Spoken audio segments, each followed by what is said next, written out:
Sir Sharmila రావడం అనేది కాంగ్రెస్ పార్టీకి ప్లస్ పాయింట్ ఎంతవరకు ప్లస్ పాయింట్ అయ్యే అవకాశం ఉంది? ప్లస్ ఇంకోటి ఏంటంటే అనుమానం, అన్నా చెల్లెలు ఇద్దరు కలిసి ఒక గేమ్ ఆడుతున్నారా ఇంకో గేమ్ అనే అనుమానం ఉంది కొంతమందికి. దానికి ఏమంటారు? ఇప్పుడు నేను గేమ్ అనుకోవడం లేదు, కానీ ఆవిడకు పొలిటికల్ అంబిషన్ ఉంది. పొలిటికల్ అంబిషన్ ఉండబట్టే తెలంగాణకు పోయింది, ఆడ ప్రయత్నం చేసింది, కుదరలేదు కాబట్టి మళ్ళీ ఆంధ్రాకి వస్తుంది. ఆంధ్రాలో ఆవిడకు 3 ఛాన్సెస్: సొంత పార్టీని పెట్టుకోవాలా, అన్న పార్టీలకన్నా పోవాలా, కాంగ్రెస్ లేకన్నా రావాలా. ఈ 3 ఆప్షన్స్. సొంత పార్టీ పెట్టుకునే పరిస్థితి లేదు తెలంగాణ ఎపిసోడ్ చూసిన తర్వాత. ఇక్కడ అన్న పార్టీ వచ్చేసి అతను బహుశా కేర్ చేయడం లేదు.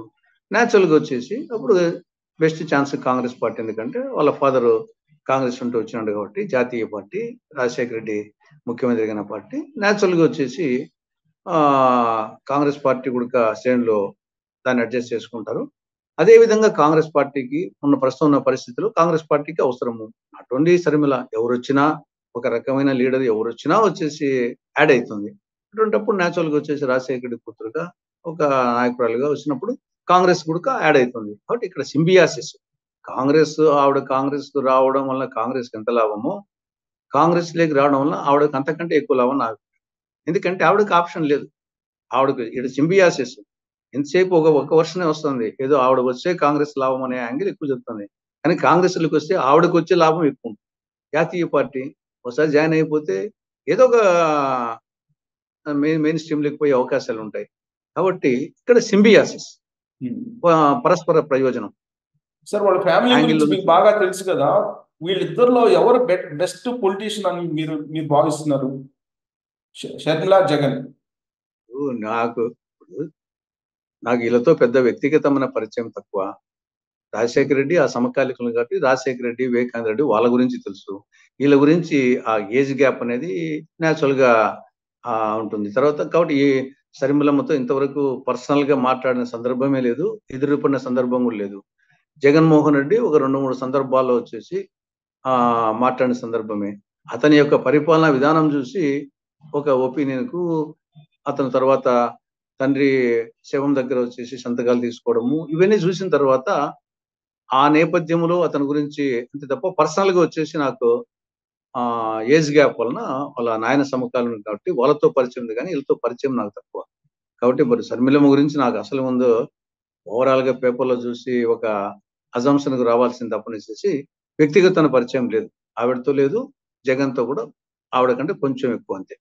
సార్ షర్మిల కాంగ్రెస్ లో చేరినటువంటి మరుసటి రోజే వైఎస్ హెలికాప్టర్ ప్రమాదం మీద కాంగ్రెస్ ఏదో ఉంది, హస్తం ఉంది అనేటువంటి అనుమానాన్ని సజ్జల రామకృష్ణ వ్యక్తం చేశారు. అది బుద్ధి లేని మాటలు ఉంటాను. ఇది నిజంగా ఫస్ట్ లోనే అప్పుడే రాజశేఖర్ చనిపోయినప్పుడే ఆ రోజు రిలయన్స్ అధినేత ముఖేష్ అంబానీ కుట్ర ఉంది, ఏదో కాంగ్రెస్ సోనియా గాంధీ అని అన్నారు. మరి దాని తర్వాత ఆయన రిటైల్ అవుట్లెట్స్ మీద కూడా దాడి చేశారు. ముఖేష్ అంబానీ రిటైల్ అవుట్లెట్స్ దాడి చేసి కొన్ని చోట్ల కేసులు కూడా నడుస్తున్నాయి. మరి తర్వాత అదే రిలయన్స్ అధినేత ముఖేష్ అంబానీ గన్నవరం ఎయిర్పోర్ట్కి వస్తే విజయసాయి రెడ్డి పోయి రిసీవ్ చేసుకొని రెడ్ కార్పెట్ వెల్కమ్ చేసి ఆయన ఇంటికి పిలుచుకొని వచ్చి జగన్ ఇంటికి సోపేతమైన భోజనం పెట్టి ముఖేష్ అంబానీ రికమెండ్ చేసిన పరిమళానత్వానికి రాజ్యసభ సీట్ ఇచ్చాడు. ఏమనాలి దీని అంటే, ఎన్ని రాజకీయం కోసము ఏ స్థాయికైనా దిగజారుతారు అనే దానికి ఇంతకంటే బెస్ట్ ఎగ్జాంపుల్ ఏం కావాలా? రోజు రిలయన్స్ అంబానీ కారణం అని చెప్పేసి చెప్పినోనివి అవుట్లెట్స్ దాడి చేసి మరి అతను రికమెండ్ చేసిన పరిమళానత్వానికి నువ్వు రాజ్యసభ సీట్ ఇచ్చావంటే ఏదో ఒకటి తప్పనుకోవాలి కదా. నువ్వు ఆ రోజు చెప్పినదన్నా తప్పనాలా? లేకుంటే ఈరోజు వచ్చేసి నీ తండ్రిని చంపినోని కూడా నీకు నీ అధికారం కోసము, నీ యొక్క డబ్బు కోసము దేనికైనా దిగజారుతావు అనుకోవాలా? అది ఒకటి. రెండవది, 5 years నుండి దాదాపు నువ్వే అధికారం ఉన్నావు కదా. అటు కేంద్రంలో నీకు అనుకూలమైన బీజేపీ ఉంది, ఈడ నువ్వే ఉన్నావు. మరి వచ్చేసి దాని గురించి ఎంతవరకు వచ్చేసి నువ్వు సిబిఐ విచారణ కానీ ఇంకోటి కానీ ఆదేశించాలి కదా. ఎందుకు దాని గురించి పట్టించుకోలేదు? మూడవది వచ్చేసి విజయమ్మ గారు ఒక 2-3 సందర్భాలు చెప్పింది. అప్పుడు వచ్చేసి రాజశేఖర రెడ్డి గారు ఆ రోజు పోయే ప్రయాణంలో కుమ్లో నింబస్ మేఘాలు ఉన్నాయి, వర్షాలు కురిసేట్టుగా ఉంది, పోవాకండి, వద్దు, ప్రయాణం సాధించుకోండి అని నేను చెప్పినా గానీ ఆయన పోయినాడు అని చెప్పేసి విజయమ్మ చెప్పారు. కుమ్లో నింబస్ మేఘాలు ఉన్నాయి, వర్షాలు బాగా బయటకున్నాయి, వద్దు, పోవద్దని నేను చెప్పినా గానీ ఆయన లేదు, పోవాలని పోయినాడు అని ఆవిడ చెప్పింది. కాబట్టి దీనికి ఆన్సర్ చెప్పాలి. ముందు వచ్చేసి సజ్జల రామకృష్ణ అంటూ జగన్మోహన్ రెడ్డి నిజంగా ఆ యొక్క దానితే దీనికి ఈ 3 పాయింట్లకు ఆన్సర్ చెప్పాలి. పరిమళనత్వం అనే దానికి ఆన్సర్ చెప్పాలా? రెండవది 5 ఇయర్స్ నుండి మీరు ఏం చేస్తున్నారో చెప్పాలా? కేంద్రంలో మీరే, రాష్ట్రంలో మీరే.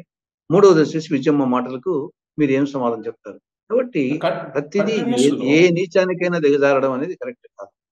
కంటిన్యూషన్ లో ఇంకొక కామెంట్ కూడా చేశారు సార్ సజ్జల. ఇప్పుడు కాంగ్రెస్ పార్టీ, తెలుగుదేశం రెండు కలిసి జగన్మోహన్ రెడ్డి మీద కేసులు పెట్టించింది. కాంగ్రెస్ పార్టీ వైఎస్ ఫ్యామిలీని రోడ్డును పడేసింది. అలాంటి పార్టీలకు శర్మ వెళ్ళడం ఏంటి అనేది కూడా ఆయన ప్రశ్నించారు. ఇప్పుడు కేసులకు సంబంధించి చూద్దాం. రాజశేఖర రెడ్డి గారు బతికుండంగా 31 కేసులు ఉన్నాయి. రాజశేఖర రెడ్డి గారు బతికుండంగా 31 కేసులు ఉన్నాయి. అది వచ్చేసి రాజశేఖర రెడ్డి గారు చనిపోయిన తర్వాత కాదు, రాజశేఖర బతికుండగానే 31 కేసులు గతంలో. ఒక కేసులో మేమిద్దరమే ఉన్నాం. కాంగ్రెస్ తరపున ఆయన, టీడీపీ తరపున నేను.